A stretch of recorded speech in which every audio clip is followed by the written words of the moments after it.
Hello, Olivera. Hello, can you hear me? Yes, and you? Nice meeting you. I can hear you very well. This is Thank fun. you so much. How are you? I'm good. It's 4 p.m. in Toronto and it's very late for you. I understand 11 p.m. Yes, it's 11 p.m. Yeah, that's right. I know Toronto good. I just graduated from Ryerson University. Oh, really? That's great. Yes. I didn't know that. Okay. Yeah, holding my master from there. Nice. Actually, I think we are live now. Is that right, Sarah? Okay, we are live. We can start now. Let me start just in Arabic, please, and then I will change to English. بسم الله الرحمن الرحيم. السلام عليكم ورحمة الله وبركاته. أرحب فيكم جميعا اليوم باسم مجموعة السعوديات في الأمن السيبراني. حقيقة احنا سعيدين في هذه الشراكة اللي قاعد تتم بين المجموعة وهواوي، ولها فعلا يعني نتائج جدا متميزة، وهذا الحدث لاقى استحسان الجميع. اليوم راح تكون معنا الضيفة، راح تكون الجلسة بإذن الله في اللغة الإنجليزية، وراح ناخذ أسئلتكم في آخر ربع ساعة. We are happy to be with you today on Ramadan Cybersecurity Nights. This webinar part of the partnership between Huawei and Saudi Women in Cybersecurity. Our wonderful speaker, her great experience today talk about artificial intelligence, security and privacy protection. Olivera is the Chief Security Officer at Huawei Canada, and her responsibility is to ensure Huawei Canada operations is compliant with Canadian cybersecurity laws and regulation. With over 20 years of experience in the telecommunication industry, Olivera is best known for creating value through collaborative leadership style. Olivera was responsible for cybersecurity governance, management and operations within an international communication provider operating in Canada, US, UK, and France, and was a member of Canadian Security Telecommunication Advisory Committee. Olivera holds a Master in Electrical Engineering from University of Belgrade and is a Certified Information Security Manager. That's a great CV. Really, we are waiting Olivera today. I'm sure also everyone here waiting. Olivera, floor of you. Good evening, everyone, and thank you so much for joining us tonight, and special thanks to Assam for such a kind introduction. I'm very happy to be here with you in cyberspace tonight, and hope this will be just one of many happy returns for me to come and talk to you. I'm here tonight to talk to you about artificial intelligence, security, and privacy. So let me just share my screen to make sure that you guys can see my slides.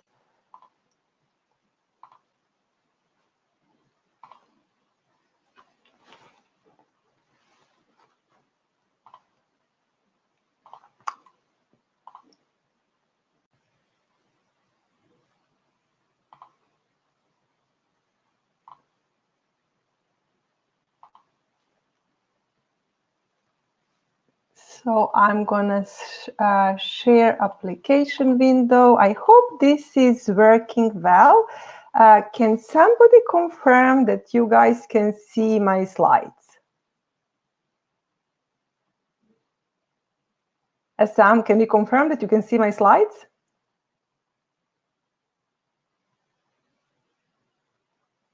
Okay.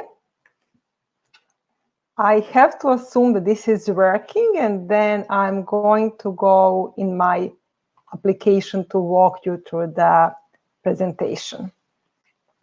So as I said, I'm here tonight to talk to you about artificial intelligence, cybersecurity, and privacy. Before we go into this discussion, I would appreciate if you can let me spend a few minutes to share some facts about Huawei. So Huawei is a leading global provider of ICT infrastructure and smart devices. Our vision is to bring digital to every person, home, and organization for a fully connected, intelligent world. We operate in 170 countries, and we have over 194,000 employees. Nowadays, even more. I think we are over 200,000. Out of these almost 200,000 employees, over 80,000 are working in research and development. Huawei is number 68 in the Interbrand's top 100 best global brands, and is number 61 in Fortune Global 500. So moving on, what I would like to highlight here is one more fact about Huawei, and this is that Huawei is top 5 corporate R&D spenders. So we are just behind Samsung, Alphabet, Volkswagen, and Microsoft. Year after year, we keep investing over 10% of our revenue back in R&D. For example, in 2018, we invested 14.1% of our revenue in R&D, and this is an increase from 2017 when we invested 13.2%. So I'm going to be moving on right now into the discussion about cybersecurity and privacy framework. Before I do that, is there any way you guys can confirm that you can hear me? Can somebody just say yes, you can see my slides and you can hear me well? So I see one yes, I assume everything is good, and I'm moving on with the next slide. So next slide is about 5G rollout and artificial intelligence. So last year, we have seen a number of 5G networks being turned on around the globe. This new technology will bring the new opportunities, and our life will never be the same. So we are going to see a number of different sensors implementing around us. We are going to see this sensor sensing the physical world around us. They're going to be connected through the network to big data databases. They're going to be sending this data through the network to big data databases, and we're going to be starting and deriving the AI power for the new application. So basically, what we are going to see is that all these devices are going to be around us. They're going to be sensing, they're going to be connected, and they're going to be starting to be intelligent because they're going to be getting this intelligence back from the network. So we are entering a truly age of intelligence, and it's going to be a truly connected world. So moving on, what I would like to talk to you is how do we protect security and privacy of user data in this new world? So what I'm going to be talking to you about today is I'll be talking to you about artificial intelligence definition and scope. I'll be discussing with you some of the challenges to AI security and privacy. I also be talking about AI security and privacy protection governance, recommendations on security and privacy protection for AI applications development.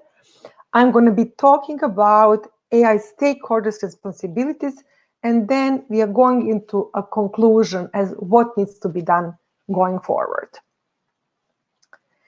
So artificial intelligence has the ability to profoundly change every industry and every organization. While bringing these substantial opportunities and benefits, this new general purpose technology also faces significant challenges in security and privacy protection.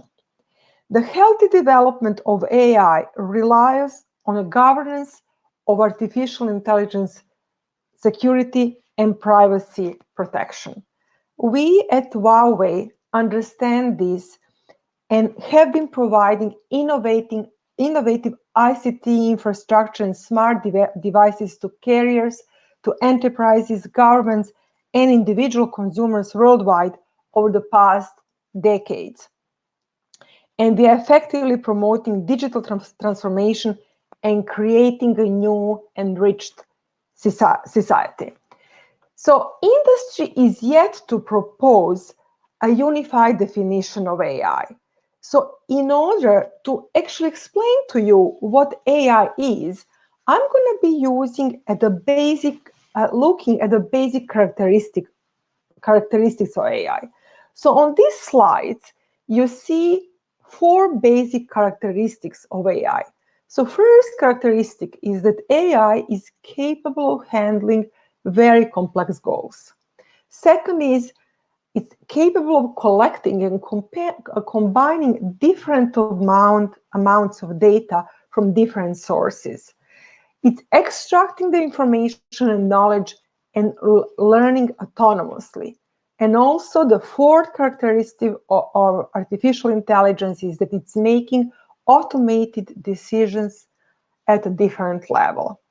So with this, what I would like to do next is to walk you through the few examples of how artificial intelligence is used commercially. So we are going to see 2 different use of artificial intelligence applications. So first, we are going to see internal enterprise applications used to improve work efficiencies. And also, we are going to see applications enabling vertical industries to improve automation, enhance capabilities, and inspire innovation.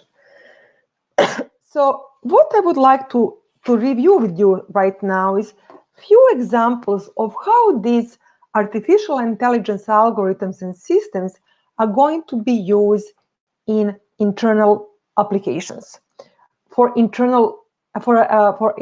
enterprises. So, for example, for customer service, we can integrate artificial intelligence with automated hotlines, and we can offer 724 communication channels to customers. So before customer even call our hotline, we can classify the customer, generate and integrate some customer data, and manage all activities required to provide responses to customer. Another good example would be in HR. AI can assist in a recruitment process to match the supply and demand of the candidates, screen candidates' resumes, and intelligently recommend potential candidates. Also, for most of you who are working in IT or who are being trained and educated to work in IT, IT automation and monitoring is one of the actually area that we're going to be seeing the most of the AI applications being implemented and developed. So AI can automatically detect system exceptions and determine the optimal solution if IT fault occurs, improve the efficiencies of the people supporting IT systems. Also, in the vertical industries, we are going to see a number of different implementations. So, for example, for transportations, AI can help autonomous vehicle establish an accurate location of the vehicle. It can generate the real-time models of the vehicle surrounding the car or bus, and it can plan the driving routes. And also it can strategize by sensing the external environment and reading the engine data. In the manufacturing industry 4.0, AI can improve productivity of production line and can help with the resource utilization and capabilities. In smart cities, number of different use cases. AI can be used to collect the city management data, including information about the atmosphere, water quality, transportation, school, communities, and stuff like that. So definitely we see big benefits in all these new applications in the smart cities, digital banks, smart grids, just to name two. So moving on into establishing the reference architecture for AI roles. So in order to propose a governance structure for the cybersecurity and privacy model for artificial intelligence, so we first have to understand what is the AI, and we just covered that looking at the basic characteristics. Second is we need to understand the different use cases, so we covered that in the internal applications and also in the internal enterprise applications and also in the vertical industries. So next, we need to understand different activities and different roles and responsibilities that people are going to be playing in the AI reference architecture. So here, what we see is basically 4 different categories. So of the different artificial intelligence role. So category number 1, you're going to see it at the bottom line, data collectors. So these are all people or employees who are integrating the information from multiple sources, who are cleansing this data or processing this information. Second categories would be a solution provider categories. So in these categories, we see all developers of the AI solutions, people who are using AI technologies to develop application systems. So in these categories, we see 3 major subcategories. So first would be a basic layer. So this is all manufacturers of the chips, sensors, so all these vendors who are providing the sensors to be used in the application development. Then we have a technology layer on the top of that. So these are all like natural language processing, computer vision, machine deep learning frameworks and stuff like that. And the very last category of solution providers is application layer. And in this application layer, we see the people developing artificial intelligence applications, developing products, online services, mobile application. So third category of AI roles would be deployers. So these are all people who are actually, or companies who are deploying these AI solutions. So this can be a backroom operations, people who are deploying and supporting these applications at backroom or in the front of the house services. And a very large and a very important category is consumers and customers. So these are all individuals or organizations that use or purchase AI products and services. So they play also a very critical role in providing, in actually ensuring cybersecurity and privacy. So moving on, now that we understand basic characteristics of AI, we understand use cases, and now we understand the different roles that people play in the AI new framework, I'm going to move on to talk to you about some of the challenges that we see in implementation of artificial intelligence applications. So first would be technical reliability. So I'll be talking to you about that, and I'll give you a few examples of the technical reliability applications or challenges, sorry. A second challenge would be societal applications, and what is the impact to the society and all of us when we start seeing these artificial applications being deployed. And the very third category of challenges is the legal requirements and our responsibility. So moving on to technical reliability for all of you who are actually in the technology, whether you are in IT or in the network development, you understand that technology has to be reliable. We have to rely on technology to be there when we need it. So the challenges with the AI implementations are that these deep neural networks that we're going to be using for artificial intelligence, they're not very robust. So they lack robustness, and they therefore may be susceptible to evasions attacks.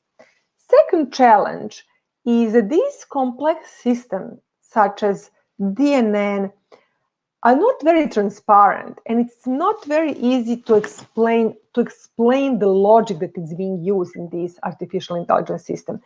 And this may infringe upon legal or regulatory requirements. So this is a big challenge from us, because we have to, at any given moment, we have to be able to explain how did we make a decision that we did in the AI system.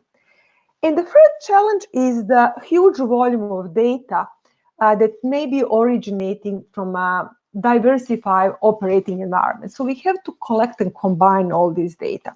So let me give you some of the example or use cases to explain you these technical challenges. So in the field of autonomous driving, evasion attacks can lead to traffic offenses or even accidents. So that would be one example of the issues, technical reliability issues that we see with the application of AI in, let's say, autonomous driving. Now I'm going to be talking to you about societal application challenges. So number one challenge is lack of management and control over purposes of AI may lead to AI being misused.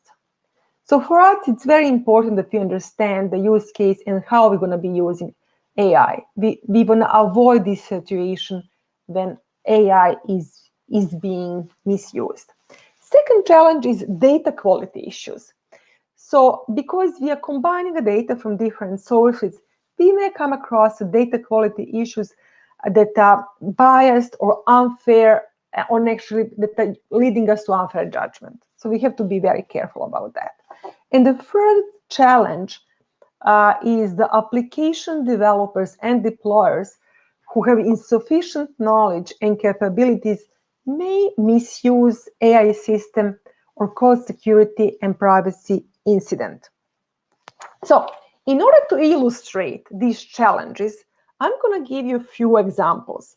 So let's say AI helps people who have a difficulty in making a sound to create a realistic voice. However, hackers and fraudsters may record a person's voice and use an AI to generate a speech for the purpose of phone fraud. So that's one example. Another example is Canada is the country of immigrants. We do welcome on an annual basis over a few 100,000 immigrants from around the globe. And actually, some of these immigrants, they come to Canada, English is not very good. So when they go for the interview to the local banks to get like a bank card, because the poor English is not good enough, their English is not good enough, their credit scores that are determined by collecting and understanding their network behavior may become poor because of the poor English skills. So this is another use case that basically, if you just rely on artificial intelligence, you're not going to be making a good decision. And another very important area that is very challenging for us and that we have to be very careful about is legal requirements and responsibilities. So when it comes to legal requirements and laws and regulations, such as regulation on autonomous driving and algorithm accountability, we have to be able to clearly define the rights and responsibilities of the stakeholder. So to illustrate this challenge, I'm going to use an example of an autonomous driving vehicle that killed a pedestrian a few months ago in California. So this led to the heated discussion about supervision and legal responsibility of autonomous driving vehicles. So we have to have a very clear legal framework before we start deploying these applications. So moving on, so I now want to introduce you to the AI security and privacy governance. So just to summarize, so far we talked about basic characteristics of AI, we talk about different roles and responsibilities, who does what, and we also talk about challenges. So now we are moving on to the proposed cybersecurity and privacy governance framework based on the best practices we've seen around the globe. So in this one, it's important to look at the 7 different aspects in order to propose very clear security and privacy governance. So these 7 aspects are: first, system security and controllability.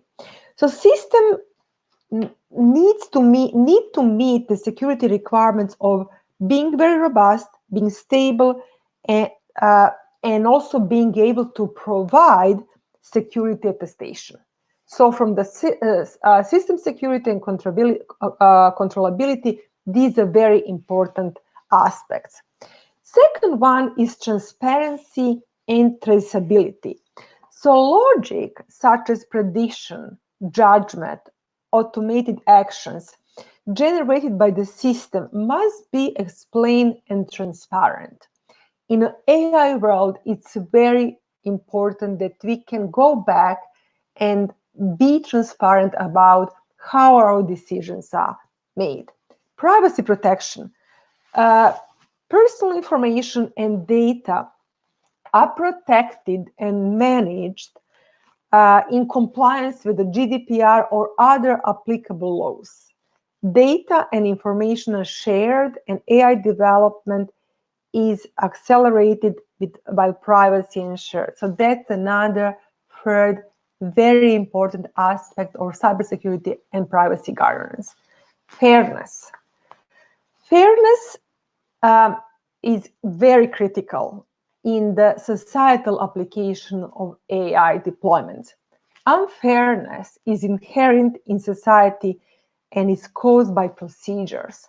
To mitigate unfairness inherent in society, ensure fair distribution of benefit and costs, and to avoid bias, discrimination, insults.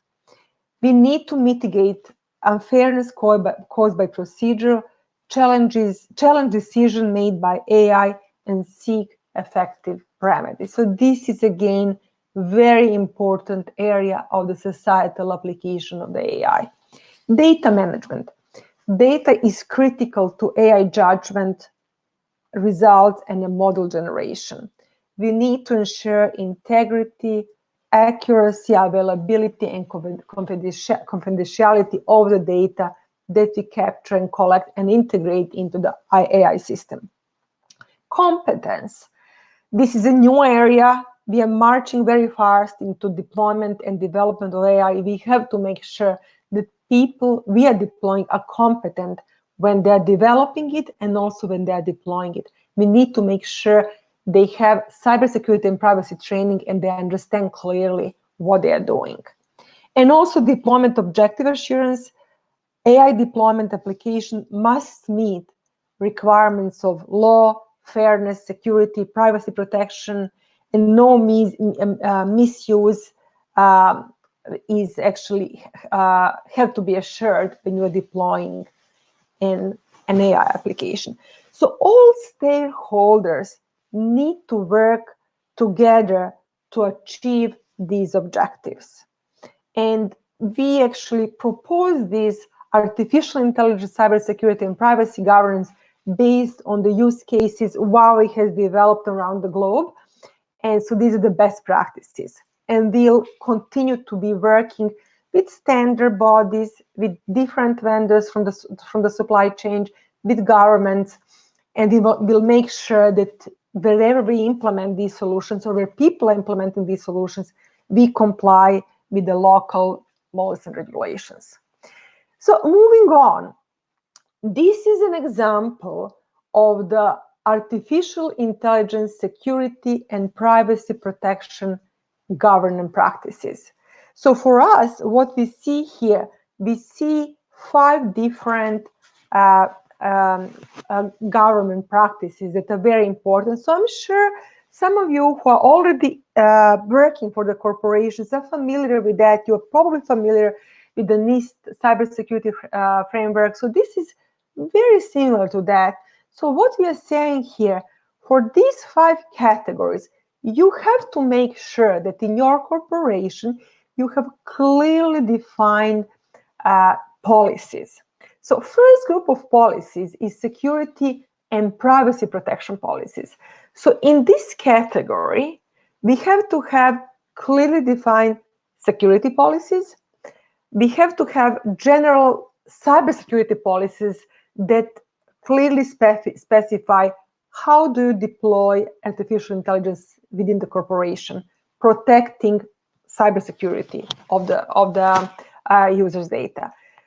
Third group of policies in this category is general privacy protection policy. So this general privacy protection policies is going to be based on a privacy impact assessment, and we're going to be giving people a strict rules how to protect privacy of the user's data.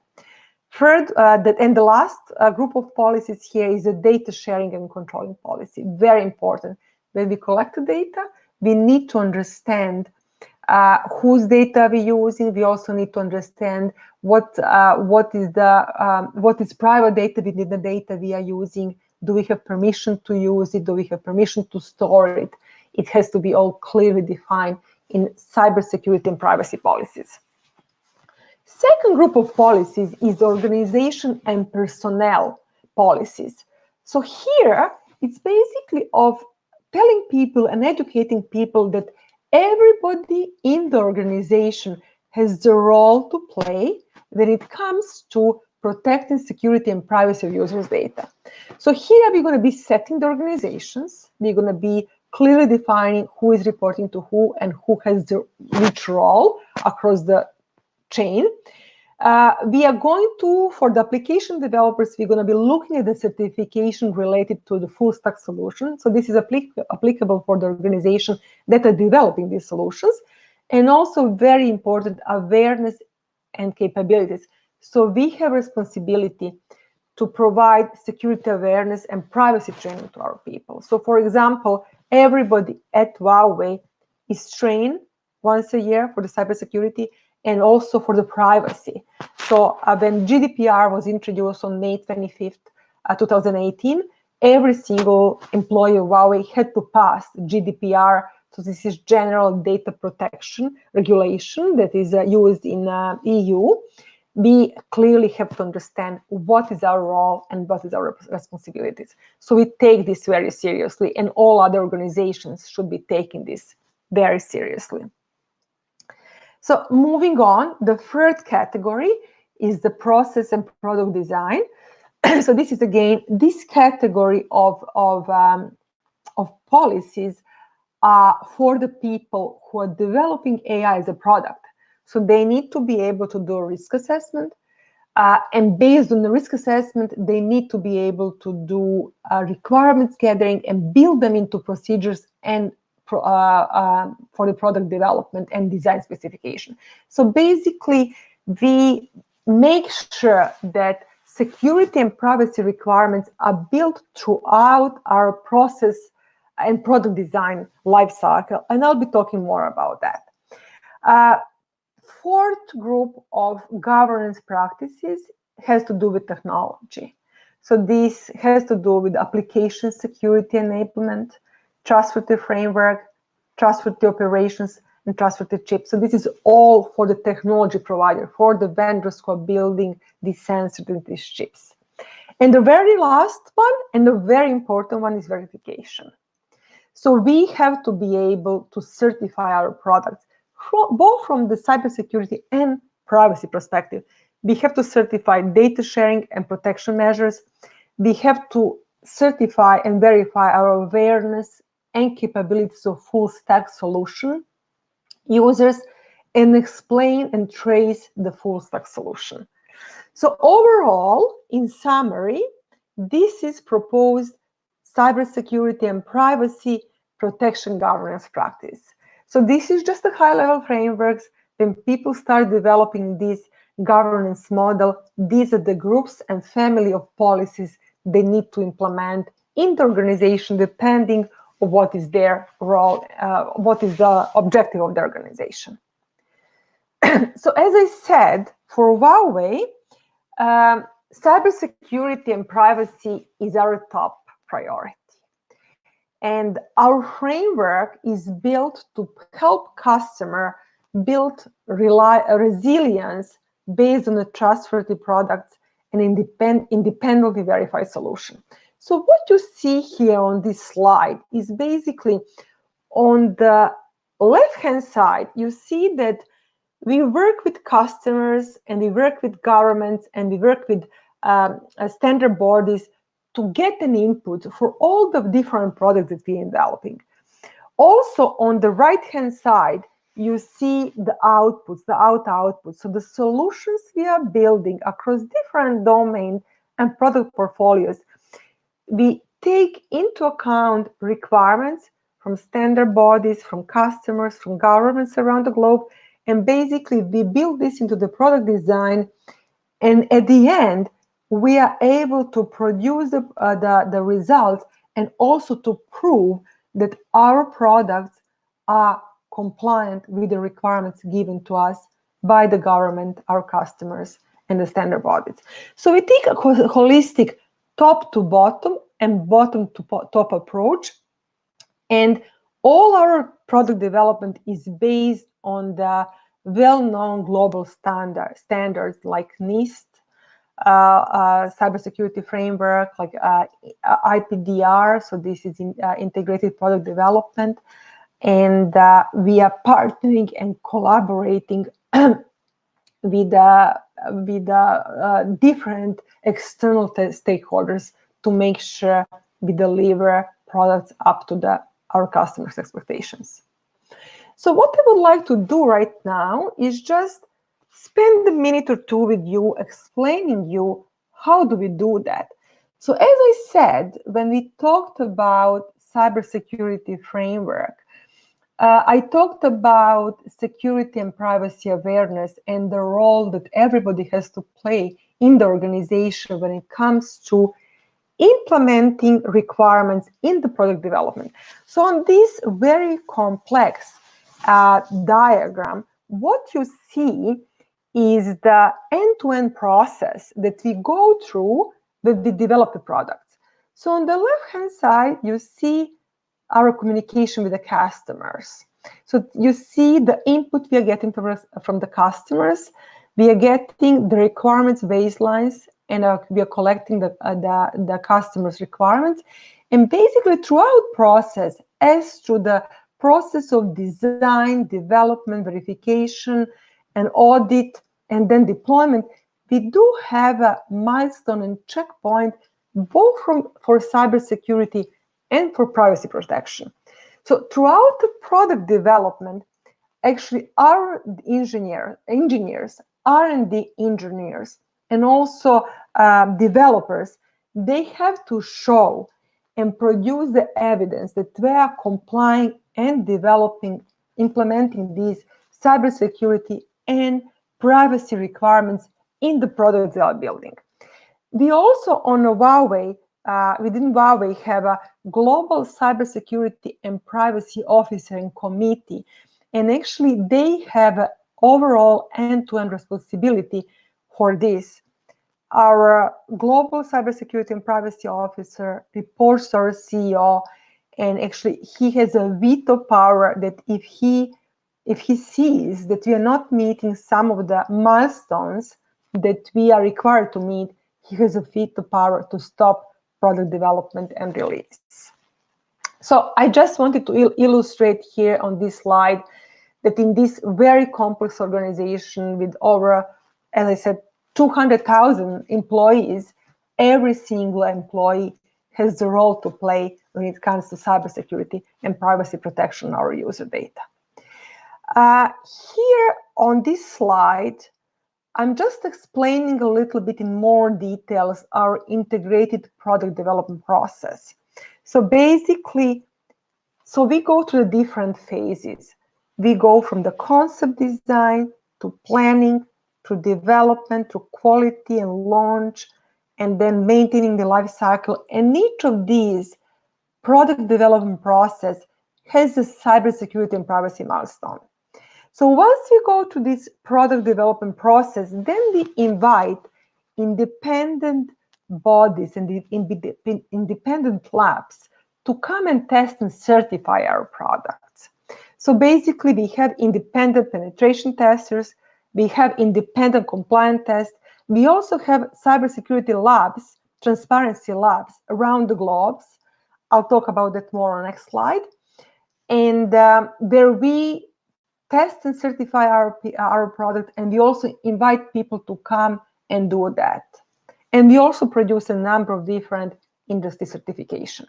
So here on this list, you see a number of different standards and certification for the cybersecurity and privacy.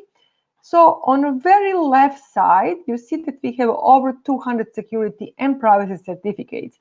When it comes to privacy, because we are talking about privacy more and more in this AI world, we do have e-privacy seal, which is actually for some of our products, which is used to show that we are compliant with the GDPR requirements in the EU.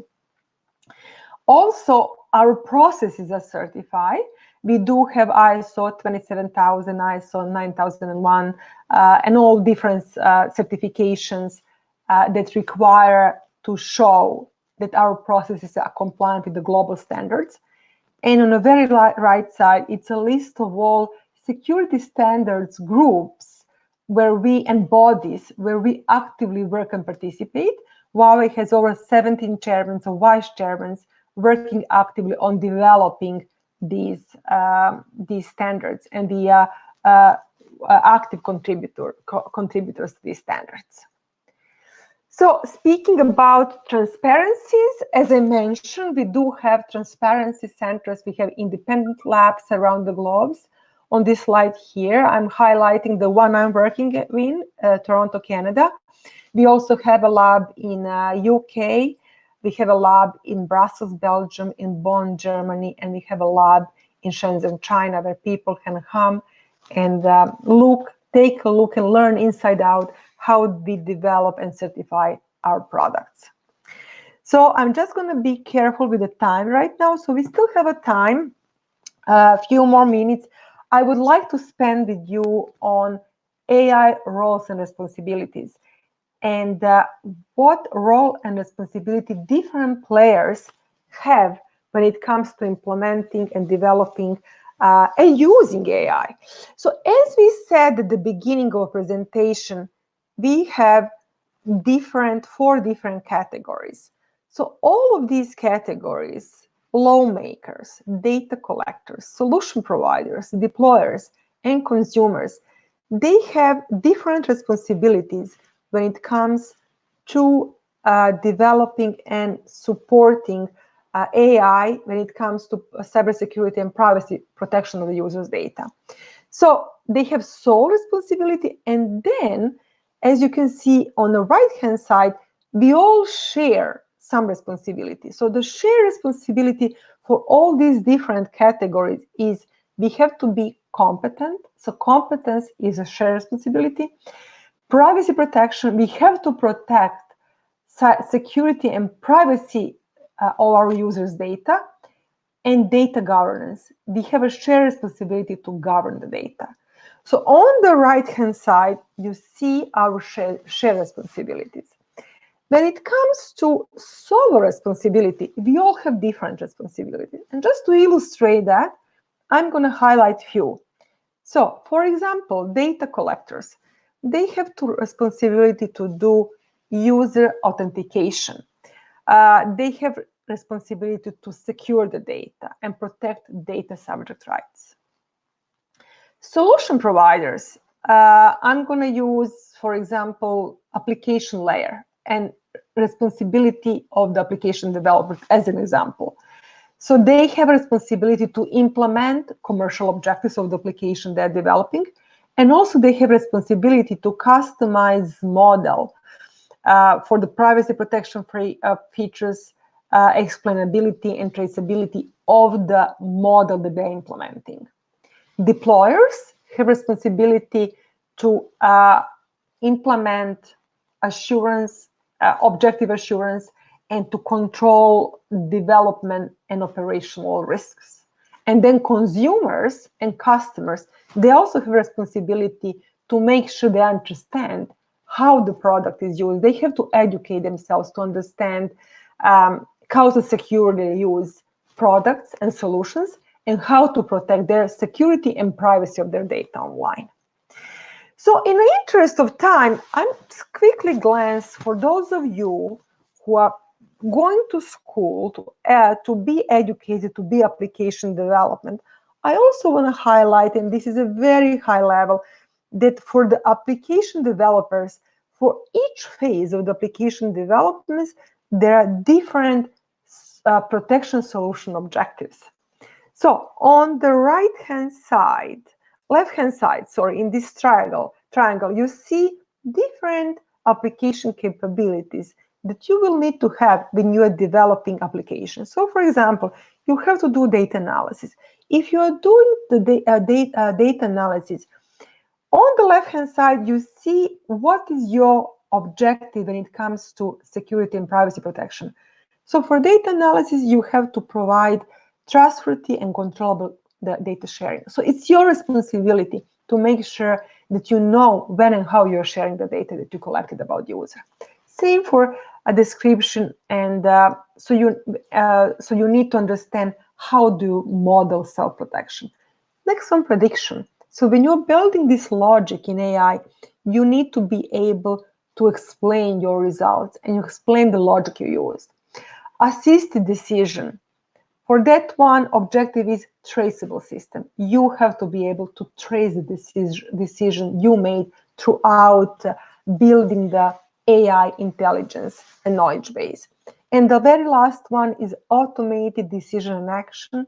In this one, if you're building automated decision and action, your objective is to continually set up, self-adapt in a dynamic environment. So you constantly observe the environment and changing your solution based on the dynamics of the environment. So this is just a very high level and just giving you food for thought. Once you go into that you know that you have different objectives in each of these separate categories. So we are coming to the end. So in conclusion, what I would like to say, that from the definition of AI to the scope of activities in AI, we have to aim to clearly define AI security and privacy from the very beginning, from the source. So in that, no single company has a sufficient resources to tackle this increasingly complex security and privacy risk and threat in artificial intelligence. We all have a role to play. As I said, it's a shared responsibility, and we call on governments, standard organizations, end users, and the industry to reach a consensus and work together to develop new codes of conduct, standards, and laws to enhance AI security and privacy. So with this, I'm actually concluding my presentation, and now I'm going to be opening the floor for any questions you might have.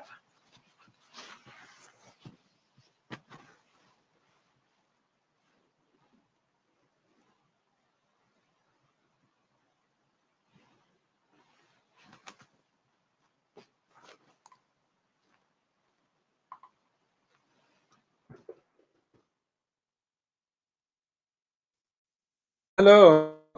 Hello. Oh my God. Thanks a lot. Really, the presentation was very, very, very great. Thank you, Olivera. Just let me summarize You are talking about a lot of points. May I just speak in Arabic to summarize? Absolutely. يا أوليفيرا تكلمت معنا في هذا العرض الرائع من هواوي اليوم، تكلمت معنا في عدد كبير من النقاط يعني، وكان الحديث جدا جدا رائع ومتميز. بدأت في تعريف اللي هو الذكاء الاصطناعي والنطاق الخاص في الذكاء الاصطناعي، بعدين توجهت إلى التحديات اللي تواجه الذكاء الاصطناعي والتحديات اللي تواجه الأمن في الذكاء الاصطناعي وحماية الخصوصية. بعدين تحدثت أوليفيرا عن المسؤوليات وأصحاب المصلحة في الذكاء الاصطناعي وكيف نبني عالم رقمي في الذكاء الاصطناعي. ممكن لاحظتوه انتم في الشرائح وجابت زي الانفوجرافيك جدا جدا يعني رائع. بعدين تحدثت أوليفيرا عن ممارسات الحكومات في الامن وحمايه الخصوصيه والمنظمات اللي قاعد يعني تعمل في هذا المجال، واعطت افكار وتوصيات رائعه في موضوع اللي هو الذكاء الاصطناعي وكيف نطور هذه التطبيقات في مجال الذكاء الاصطناعي. أوليفيرا برضو تكلمت عن المسؤوليات أصحاب المصلحة في الذكاء الاصطناعي والعلاقات بين أهداف اللي هو الحكومة والأدوار. ووصلت في الأخير تحدثت أوليفيرا عن استنتاج في الذكاء الاصطناعي إلى تحديد اللي هو الأمن والخصوصية، ودعت الحكومات والمنظمات إلى يعني وجود مستخدمين وصناعة واحدة في هذا الموضوع. Thanks a lot, Olivera. We have really there are many questions that were answered during the presentation, but there is one question from Manal. She asked about the corona pandemic. That's what happened in the world now. She asked, as your experience, did any country use the AI in this pandemic, and there is any experience you can share with us? Yes, thank you. It's an excellent question. Even in Canada, we are actually discussing the use of application to do a contact tracing. There are lots of different implications from the privacy perspective. Once you open your applications to be used to trace your contacts over the past period, we have to make sure that people are comfortable doing that. So we actually see different implementations in different provinces. We are in a very early stage in Canada of deploying this application. And all I can say right now is some provinces has launched this application for the contact tracing, and they actually ask people to volunteer if they want to do that. So right now, based on what I know, people are volunteering. It's not a mandatory in Canada. And actually, as I said, it's a different across different provinces. Oh, great. And there is a question from Ahmed. Ahmed, he asked about the future of jobs in AI. What do you think? Definitely our work and life will never be the same. So we are going to see some of the jobs disappearing, definitely, but also on the other hand, we're going to see a lot more creative jobs being created. So I think digitalization is going to impact us all. And I think my advice would be just keep learning. Everything around us is changing. We have to continue learning, and we have to have a positive outlook, and we'll find our way through these times. Yeah. Also, there is a question. It's really a short question, but it's deep.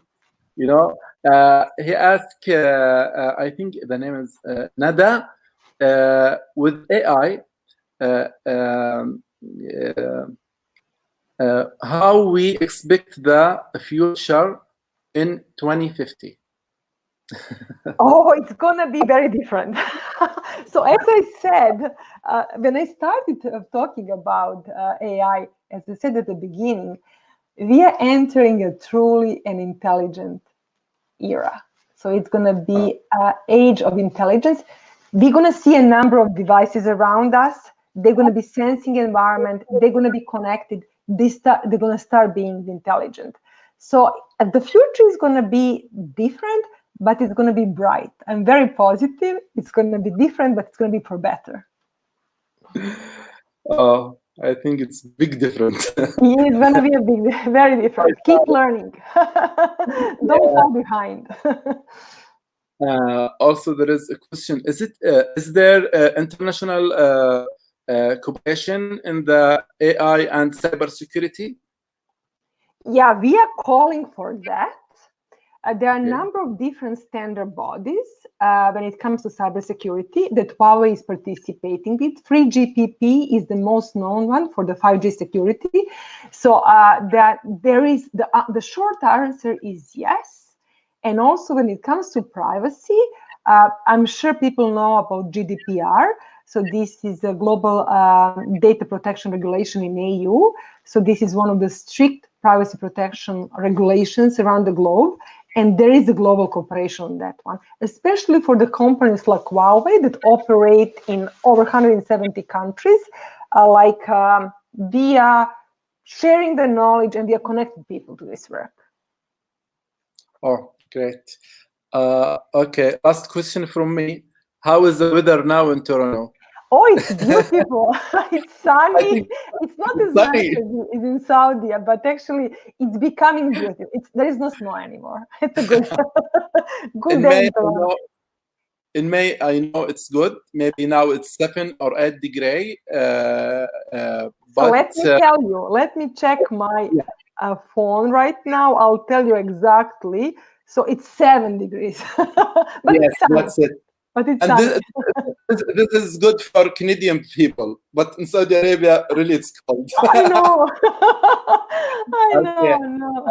Really, Olivera, it's a great time today to meet with you, and that's a great webinar. We hope to meet with you again in future. I don't know how can I thank you for your time. Thank you. I really appreciate your opportunity, and I really hope this is the very first one of the speeches they're going to have together and discussions. Oh, really? Yeah, I hope this is going to be the first one. We'll have many more. Yeah, that's great. Thank you so much, Olivera. Thank you. Thank you. All the best. Thank you. شكرا لفيرا وشكرا لهواوي لهذا التعاون. الحين انتقل الى المنظمين. اتوقع في عندهم فقره تخص اللي هو جائزه مقدمه من شركه هواوي، فخلونا نشوف اذا المنظمين يقوموا بعمليه اتوقع السحب الان. برضو اثناء السحب انا اذكركم انه بعد 3 ايام باقي عندنا محاضره. المحاضره هذه راح تكون يعني يعلن عنها في حساب سعوديات في الامن السيبراني، وراح تكون اخر محاضره في سلسله ليالي رمضانيه سيبرانيه. شكرا للمجموعة سعوديات في الأمن السيبراني، شكرا لفريق العمل، شكرا لدعوتي لإدارة هذا الحوار وتقديم أوليفيرا ومناقشتها حول الذكاء الاصطناعي. الآن نترك المجال لعملية السحب، وإلى اللقاء، وأتمنى لكم التوفيق وشهر رمضان مبارك، والله يقبل منا منكم الصيام والقيام.